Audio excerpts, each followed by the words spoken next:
আজকে একটা হেলদি রেসিপিতে সবাইকে স্বাগত। আজকে আমি বানিয়েছি ঝাল সুজির রেসিপি। তো কিভাবে বানাচ্ছি চলুন দেখবেন। এখানে ওভেনে একটা প্যান বসিয়ে নিয়েছি, তাতে ছোট চামচের 1 চামচ দিয়েছি ঘি, একদমই অল্প ঘি দিয়েছি। ঘিটাকে একটু ছড়িয়ে নেব গরম করার জন্য। এবারে মেজারিং কাপের 1 কাপ সুজি দিয়ে দিয়েছি। সুজিটাকে হালকা হাতে ধীরে ধীরে এটাকে ভেজে নিতে হবে।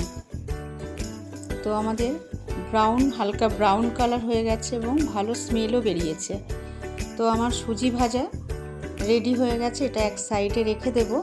এবারে প্যানের মধ্যে 1 চামচ শুধু তেল দেব, আর নয়। এই 1 চামচ তেলের মধ্যেই কিছুটা কাঁচা বাদাম আমি একটু ভেজে নেব। একটু মচমচে করে বাদামটা ভেজে নিচ্ছি। ভেজে এবারে বাদামগুলোকে এক সাইডে তুলে রেখে দেব। এবারে ওই তেলের মধ্যেই কিছুটা কারি পাতা আর দেব কিছুটা পেঁয়াজ কুচোনো।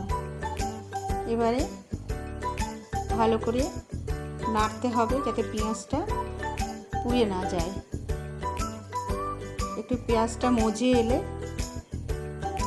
তারপরে দিয়ে দেব লঙ্কা কুচোনো। আমি এখানে 3টে লঙ্কা কুচিয়ে দিয়েছি, একটু ঝাল ঝাল হবে বলে। আর দিয়েছি ক্যাপসিকাম কুচু কুচু করে কাটা, আর দিয়েছি গাজর দিয়ে এবারে ভালো করে নাড়বো। নেড়ে এটা মজে যায় যাতে, আর একটু সেদ্ধ যাতে হয়ে যায়, তার জন্য একটু নুন দিয়ে দেব। দিয়ে আবারও ভালো করে নাড়বো। নাড়তে নাড়তে দেখুন মজে গেছে এবং সেদ্ধও হয়ে গেছে, কেন এত ছোট ছোট করে কাটা তো। এবারে সুজি আর বাদাম ভাজাটা এবারে দিয়ে দেব। দিয়ে আবারও ভালো করে একটু নাড়তে হবে যাতে সুজির মধ্যে সমস্ত উপকরণগুলো মিশে যায়। এবারে ভালো করে নাড়া হয়ে গেছে। এবারে যেই মেজারিং কাপ মেপে আমি সুজি নিয়েছিলাম, সেই কাপ মেপেই আমি জল দিয়ে দেব। খুব বেশি জল দিলে হবে না এই জলটাতেই। আর আঁচটাকে একদম লো করে দেব। দিয়ে এবারে চাপা দিয়ে দেব যাতে সুজিগুলো সেদ্ধ হয়ে যায়। তো সুজিগুলো সেদ্ধ হয়ে গেছে।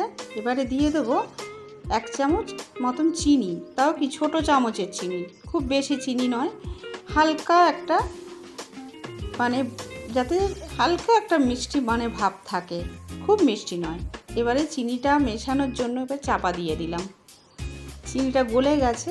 তা আমি দেখেছিলাম নুনটা একটু কম মনে হয়েছে, তাই জন্য আমি আবার একটু নুন দিলাম। নুনটা দিয়ে আবার ভালো করে নেড়ে একটু চাপা দিয়ে দেব যাতে নুনটা সমস্ত উপকরণের মধ্যে মিশে যায়। তো আমি চাপা দিয়ে দিলাম।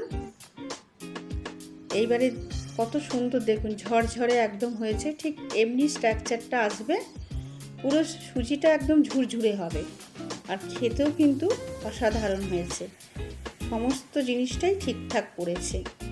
এবারে আমি একটা প্লেটের মধ্যে নামিয়ে নেব। তো প্লেটে নামিয়ে নিয়েছি। দেখুন কত সুন্দর হয়েছে। এটা কিন্তু খুব সুন্দর একটা ব্রেকফাস্টের রেসিপি। এটা টিফিন বক্সও বাচ্চাদের দেওয়া যেতে পারে, বা একটু ঝালটা কম দিয়ে।